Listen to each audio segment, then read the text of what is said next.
사랑하는 성도 여러분, 여러분이 믿고 행하십시오. 의심하지 마십시오. 포기하지 마십시오. 하나님이 나를 포기하지 않는데 우리가 왜 먼저 포기합니까? 주님이 내 손을 지금 잡고 계시는데 왜 내가 주님의 손을 뿌리치려고 합니까? 주님이 오늘 여러분에게 놀라운 일들을 보여주시오 믿습니다. 자, 우리 주신 하나님의 말씀 보겠습니다. 누가복음 제8장 40절에서 56절. 제아의 성경 신약성경 105쪽입니다. 누가복음 8장 40절에서 56절. 다 찾으셨으면 제가 한 절 여러분한테 이렇게 공부하겠습니다. 예수께서 돌아오심에 무리가 환영하니 이는 다 기다렸었음이로라.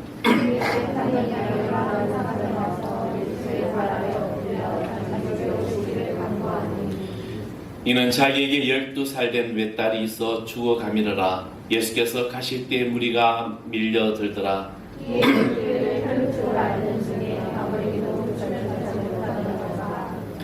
예수의 뒤로 와서 그의 옷깃에 손을 대니 혈루증이 즉시 그쳤더라.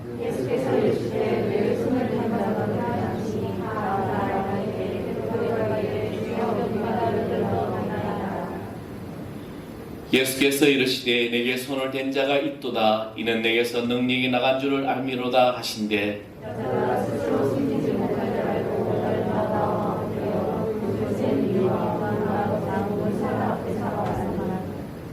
예수께서 이르시되 딸아 내 믿음이 너를 구원하였으니 평안히 가라 하시더라.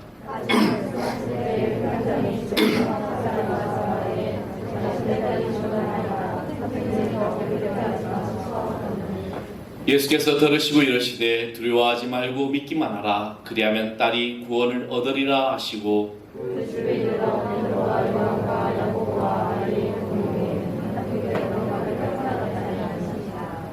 모든 사람이 아이를 위하여 울며 통곡하며 예수께서 이르시되 울지 말라 죽은 것이 아니라 잔다 하시니 예수께서 아이의 손을 잡고 불러 이르시되 아이야 일어나라 하시니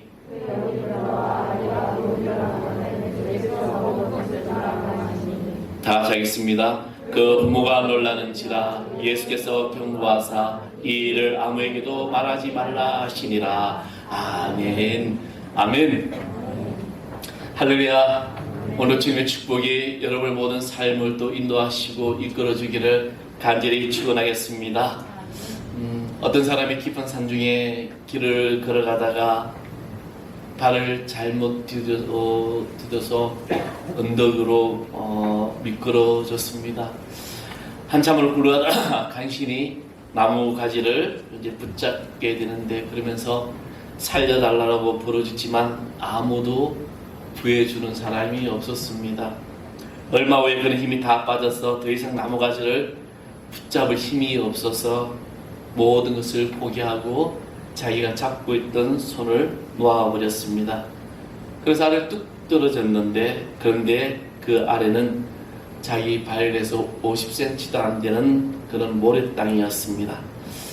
쇠강줄에 매달렸던 손을 놓고 믿음으로 하나님의 팔을 의지하면 절벽의 고통과 공포가 아니라 하나님의 품에 안기게 될 것이라는 겁니다. 때로는 하나님께서 우리를 절벽으로 밀 때가 있을 겁니다. 그때 아무 생각 없이 우리 있는 것이 아니라 그 절벽을 미는 하나님의 모든 손을 맡겨보십시오. 하나님의 품 안에서 놀라운 역사는 나타날 것이라는 겁니다. 복음서에 보면은 예수님께서 죽은 자를 살리신 사건이 세 번이 나옵니다. 하나는 나인성 과부의 아들을 살려주신 일이고 또 하나는 베다니에 살고 있는 마리아의 오라버니 나사로를 살려준 이 사건입니다. 그리고 오늘 본문에 나오는 해당장 야이로의 딸을 살려주시는 일이죠. 오늘 말씀은 해당장 야이로의 딸을 살려주신 사건과 함께 12회를 혈루병으로 앓던 한 여인이 고침받는 감격적인 사건입니다. 물론 우리는 이 말씀을 다 알고 있기 때문에 이런 일이 일어났구나 하고 있지만 그 삶의 현장으로 말씀의 현장으로 들어가면 정말 엄청난 일이라는 것이죠. 지금 우리는 믿음에 관한 말씀을 계속해서 지금 전하고 있습니다. 지금 4주째 믿음에 관한 말씀을 전하고 있는데 그 믿음의 연장선에서 우리는 믿음의 행동을 하고 있는가라는 질문을 여러분에게 던져봅니다. 세상 줄에 매여서 세상의 방법으로 자신의 문제를 해결하려고 했던 이 여인, 그 여인이 그가 매달렸던 줄을 과감하게 놓고 주님의 품으로 안겼을 때 그는 구원의 기쁨을 누릴 수가 있었습니다. 특별히 이 말씀을 생각하면서 주님께서는 우리의 영혼을 구원하시고자 오셨지만 이 육신의 문제까지도 치료해 주시고 구원해 주시는 분임을 우리를 깨닫게 하고 있습니다. 지금 내가 살아가고 있는 이 삶의 현실에서 우리는 많은 문제 앞에 지금 있습니다. 또 나는 문제를 가지고 살아가고 있습니다. 그것이 육신적인 문제일 수도 있고 장막의 문제가 될 수도 있고 영혼의 문제일 수도 있을 것입니다. 그러나 모든 것, 심지어 여러분 경제적인 것, 여러분 내적인 것, 이 모든 것을 우리가 찬양하고 기도하고 말씀 중에 이 믿음의 행동으로 말미암아 해결받을 수 있다는 것입니다. 오늘 이 종말의 시대에 우리가 살아가면서 이런 믿음의 행위가 결국에는 나의 삶의 모든 곳에서 해결받을 수 있는 그 문제의 답이 있다는 것입니다. 오늘 우리 말씀을 가만히 묵상해 보면은 먼저는 우리의 인생이 바로 고난의 삶이라는 것입니다. 예수님의 일행이 갈릴리 마을을 지나실 때마다 미리 기다리고 있었던 많은 사람들이 모여 있었습니다. 그 당시에 예수님이 가는 곳마다 수많은 군중들이 막 모여 있었는데, 근데 오늘 40절의 말씀 보면 예수께서 돌아오심에 무리가 환영하니 이는 다 기다렸었습니다. 기다리고 있었다는 것입니다. 많은 사람들이 물론 예수님의 말씀을 듣고 싶은 자들도 있었지만 그러나 그들은 문제를 해결받고 싶어서 찾아온 사람들이 많았다는 것입니다. 그 당시에 그 기록된 문헌들을 보게 되면, 역사의 기록들을 보면 많은 사람들이 육신의 질병, 영혼의 질병, 심지어는 이 정신적인 질병을 가지고 고통당했던 사람들이 많이 있었다라고 기록하고 있습니다. 많은 사람들은 주님께 자신의 이 문제를 들고 나와서 그 중에서 오늘 본문에 12회를 혈류병으로 고생하던 이 여인도 이 자신의 문제를 가지고 예수님을 앞에 찾아왔다는 것입니다. 또 예수님께서는 해당장 야이로 집으로 가시다가 이 여인을 만나게 됩니다. 우리는 여기서 우리 인생의 영적인 고통과 함께 육신의 이 문제 속에 살 수밖에 없는 인생임을 깨달아야 된다는 것입니다. 그래서 우리가 나이가 들고 어떤 또 삶의 세월이 흘러갈수록 몸이 고장이 나고 아파하는 것이 당연하다는 것입니다. 또 내가 이 젊은 나이에도 불구하고 정상적인 삶을 살아감에도 불구하고 우리에게 오는 육신적인 아픔과 질병이 있다는 것입니다. 왜냐하면 그것이 바로 우리 인생이기 때문에. 이 문제는 2000년 전에 예수님께서 활동하셨던 이스라엘의 문제만이 아니라 오늘 이 시대를 살아가는 우리에게도 동일하다는 것입니다. 산업화 시대를 지나 정보화 시대에서 이제 최첨단 시대를 살아가고 있습니다. 며칠 전에 우리나라도 이제 우주의 시대를 열게 됩니다. 세계에서 7번째로 1.1kg가 넘는 1톤이 넘는 이제 위성을 띄울 수 있는 그런 나라. 그래서 2031년에 우리나라는 달 착륙을 목표로 하고 있다고 합니다. 또 여러분, 우리에게 코로나로 인하여 우리의 문제들이 끊임없이 또 다가오고 있습니다. 그 모든 문제 가운데서 육신적인 문제, 질병이나 고통이나 아픔은 우리의 삶에서 최우선으로 나타나고 있다는 것입니다. 그런데 하나님께서는 우리에게 이 육체를 아주 질서정연하게 창조하셨다는 것이죠. 통계에 의하면 우리의 신체는 하루에 5만 개의 암성분과 그리고 그 암성분을 제거할 수 있는 같은 양의 세포가 생긴다고 합니다. 그래서 우리의 몸이 약해지고 화를 많이 내고 스트레스를 받으면 이 암세포를 제거하는 이 세포가 약해져서 이 축적되어 이제 나중에는 암이 된다고 합니다. 현대의학이 아무리 발달하고 할지라도 의사들이 완전하게 치료할 수 있는 것은 0.1%밖에 안 된다고 합니다. 그러니까 1000개의 병원군이 있다면 그 가운데 10개만 확실히 치료될 수 있다는 것입니다. 그래서 인류는 계속해서 새로운 이 세균에 시달리고 있습니다. 오래전에 에이즈라는 것이 온 세계를 뒤집어 놓았지요.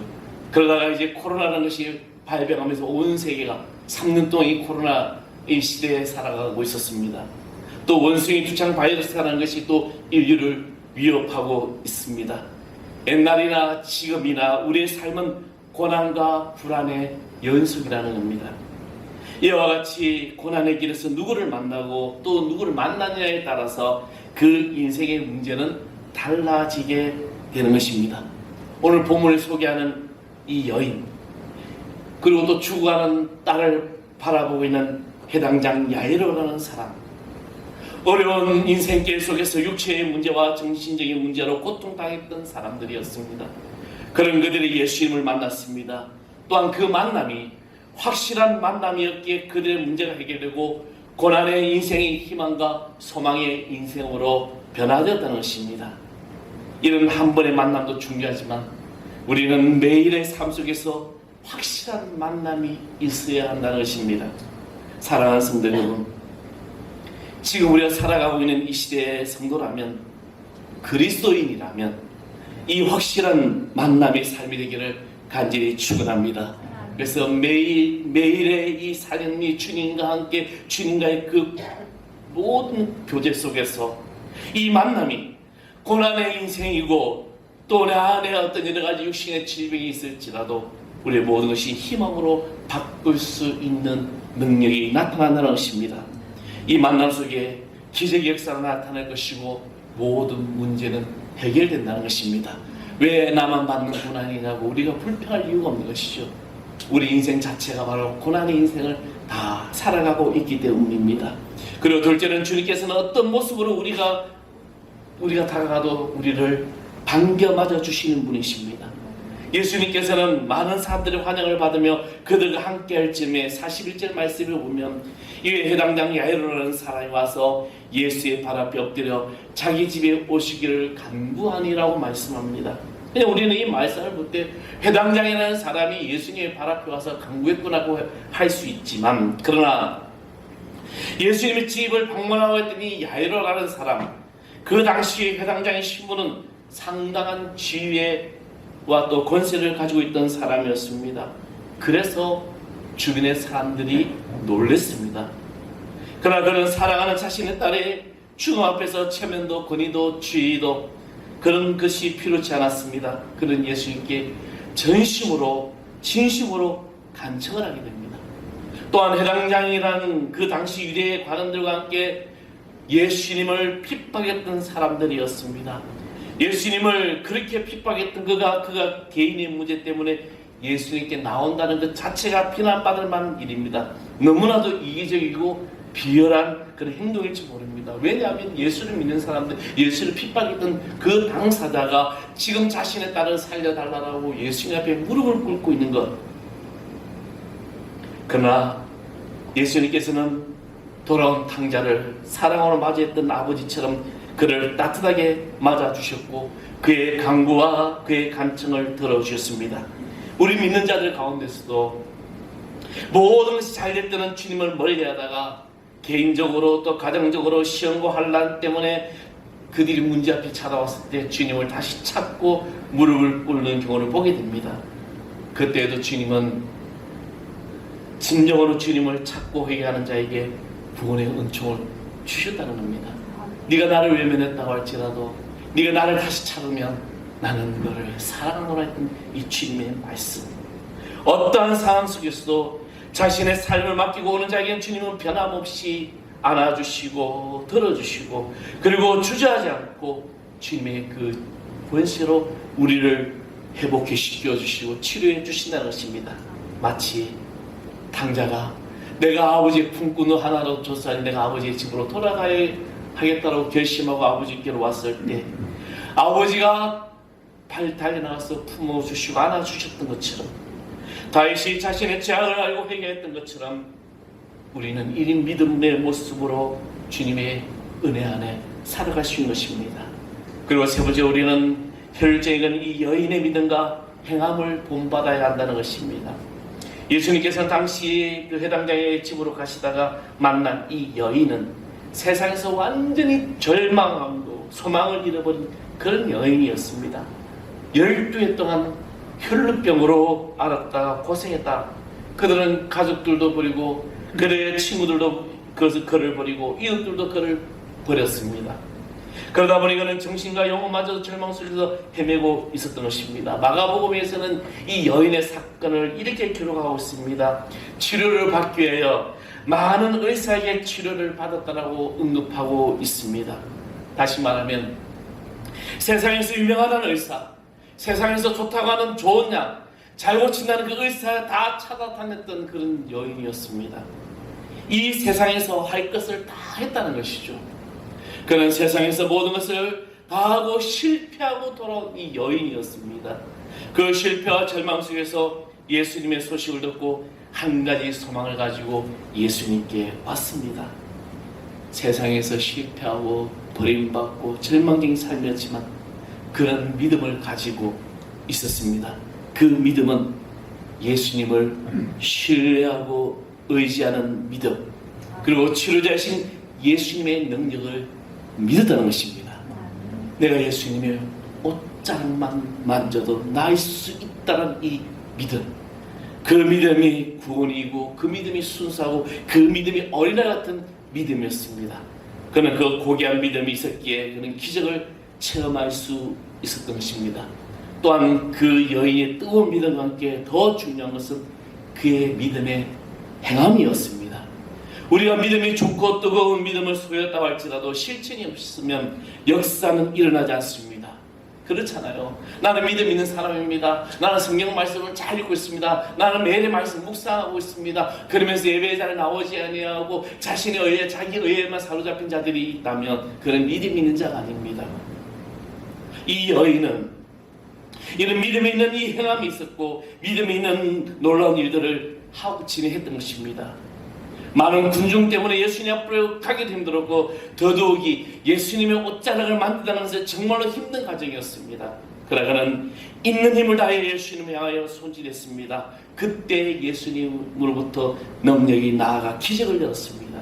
그는 육신의 치료를 받고 회복의 역사를 체험하기 시작했습니다. 그래서 오늘 8장 46절의 말씀 보면 예수님이 내게 손을 댄 자가 누구냐? 내게 손을 댄 자가 누구냐? 많은 군중들이 모였기 때문에 많은 사람들이 예수님의 이 옷자락을 손에 대었을 것입니다. 그런데 그들에게 나타나지 않았던 이 기적이, 그 능력이 왜 이 여인에게만 나타나고 있었을까? 이 여인의 간절하고 뜨거운 믿음과 행함이 있었기 때문입니다. 그래서 48절에 보면 그 여인은 구원과 함께 평안을 함께 얻게 됩니다. 주 안에서 새로운 안식을 누릴 수가 있었습니다. 어린아이 같은 믿음과 그 믿음의 실천은 주님께서 기뻐하신 것임을 깨닫게 된 것입니다. 사랑하는 성도 여러분, 우리는 믿음 있는 자가 되기를 원하십니까? 그렇다면 이 믿음의 행위가 나타나야 될 줄 믿습니다. 저는 주님의 부르심을 받고 신학교에 갔습니다. 근데 신학교에 가는 이런 이야기가 있지요. 신학교에 가게 되면 1학년 때는 목사이고 2학년 때는 전도사이고 3학년 때는 장로이고 4학년 때는 평신도라는 말이 있습니다. 이 말이 뭐냐? 신학교에 부르심을 받아서 사명감을 가지고 열심히 공부했는데 뜨거움을 가졌는데 지나갈수록 믿음이 식어지고 의심이 생기기 시작하고 비평하게 되고, 물론 저는 신학교에서 많은 것을 배웠지만 그런데 배우지 말아야 할 것도 배우게 됩니다. 자유주의 신학 같은 것들은 왜 이걸 내가 알아야 될까 할 정도로 아주 지금 한국 기독교의 목회자들 가운데서도 동성애로 옹호하는 자들도 있고 얼마나 심각한지 모릅니다. 이런 일들이 신학교에서도 일어나고 있다는 것이죠. 평등이라는 이름으로. 신학교에 가기 전에는 강단에 전하는 말씀을 아주 순수하게 들었습니다. 그래서 믿음을 가졌습니다. 그런데 신학교에 가서 여러 가지 책도 읽고 설교학도 보고 신학서적도 보면서 또 어느 분의 설교가 어떤지 분석해 오라는 과제물도 있고, 그래서 설교하는 자들의 설교를 어떤 비판적인 눈으로 가지게 됩니다. 예전에는 부흥 강사님 말씀 중에 한 교인이 설교가 끝났는데 그가 이렇게 말하더랍니다. 오늘 목사님 말씀 중에 몇 번 했고 저기는 몇 번 했고 손은 몇 번 들었고 다 체크했다는 것이죠. 그래서 설교 끝나고 내려오는 목사님한테 오늘 목사님 이걸 몇 번 했고요, 이걸 몇 번 했고요, 이걸 몇 번 했고요, 코는 몇 번 만졌고요. 그렇게 말씀을 드리는데 말씀에는 집중하지 않고 그런 일들 비평의 눈으로 바라보게 됩니다. 저희도 마찬가지였습니다. 신학교 때 설교를 체크하고 설교학적으로 어떻고 신학적으로 어떻고 저 신학은 뭔가 잘못되고 말씀이 위배되고 그러니까 말씀이 은혜가 되지 않았습니다. 매일같이 첼프실에 가서 때만 되면 시간만 되면 그냥 학교에 예배실에 가서 기도하고 하나님 이 믿음이 잃지 않게 했지만 그럼에도 불구하고 우리의 믿음과 모든 것들이 변화되어 가더라는 것입니다. 믿음, 말만 믿고 생각만 믿는다는 것은 어리석음을 범하게 되는 것입니다. 이 12회를 앓은 이 여인은 모든 사람이 다 포기할 때 자신마저 포기될 때 그가 주님의 옷자락만 만져도 나을 수 있다는 이 순수하고 단순한 믿음이 기적의 역사를 체험하게 되는 것입니다. 행하십시오. 내가 믿는다고 하면 무엇을 하고 있습니까? 예배 시간, 기도 시간, 말씀 시간, 찬양 시간 이 모든 것을 헌신하며 은혜 받은 삶으로 표현하고 믿는다면 이 진정한 행함을 통해서 하나님의 놀라운 역사는 나타날 것입니다. 믿음은 그 능력이 행할 때 바로 기적이 역사하여 주시 믿습니다. 그리고 해당장 야이로의 순종과 인내를 우리는 본받게 되어야 됩니다. 49절의 말씀에 보면 예수님께서 야이로 집으로 가시던 중에 야이로의 딸이 자신의 딸이 죽었다라는 소식을 듣습니다. 여인을 고쳐주시고 지치하다가 이렇게 이 사람 저 사람을 고쳐주다가 가다 보니 많이 지체되었습니다. 예수님도 예수님이지만 야이로의 심정이 어땠을까? 가시던 길이 조금만 빨랐다면, 가시던 길에 저 여인을 만나지 않았더라면 몹시 원망스러웠을 것입니다. 이 여인이 죽도록 미워했을지도 모릅니다. 이 야이로의 심정을 예수님이 아셨습니다. 그래서 50절 말씀에 예수께서 들으시고 있을 때 뭐라고 말씀하셨지요? 두려워하지 말고 믿기만 하라. 두려워하지 말고 믿기만 하라. 그리하면 내 딸이 구원을 얻으리라 말씀하셨습니다. 사랑하는 성도 여러분, 두려워하지 말고 믿기만 하십시오. 야이로는 이 말씀의 원망과 미움은 뒤로하고 예수님의 이 명령에 순종하는 믿음을 가졌습니다. 아마 보통 사람들 같으면 아니면 저라면 예수님의 이 명령의 귀를 기울일 수가 없고 귀에 들어오지도 않았을 것입니다. 다급할 때 예수님을 찾다가 문제가 해결받지 못한다면 그것을 지체하고 그것 때 어떤 문제의 원인이 원망스럽고 오히려 예수님을 멀리하고 교회를 멀리하고 교회를 떠나게 되고 그리고 예수님을 교회를 목회자를 원망하게 됩니다. 마치 이스라엘 백성들이 출애굽한 후에 수많은 기적을 보았음에도 불구하고 광야에서 물이 없다, 먹을 것이 없다, 원망하고 불평하고 장사 지낼 곳이 없어 우리 이곳에 끝내느냐고 모세와 하나님을 원망했던 이스라엘 백성들처럼 그렇게 우리는 원망할 수밖에 없었을 것입니다. 예수님은 통곡하는 사람들을 물리치시고 세 제자와 부모님과 함께 죽은 아이에게 가서 아이야 일어나라 하고 말씀하실 때 그의 딸이 살아난 역사가 있었다는 것입니다. 여기서 우리는 어떤 형편과 어떤 상황 속에서도 예수님께 내 문제를 맡겠다면 끝까지 믿고 의지하고 순종의 신앙의 자세가 중요하다는 것입니다. 내가 지금 어떠한 삶을 살았는지 그것은 중요하지 않아요. 지금 내가 믿음 있는 이 자로서 내 행동에 내가 어떻게 향하고 있는지 이것이 중요하다는 것입니다.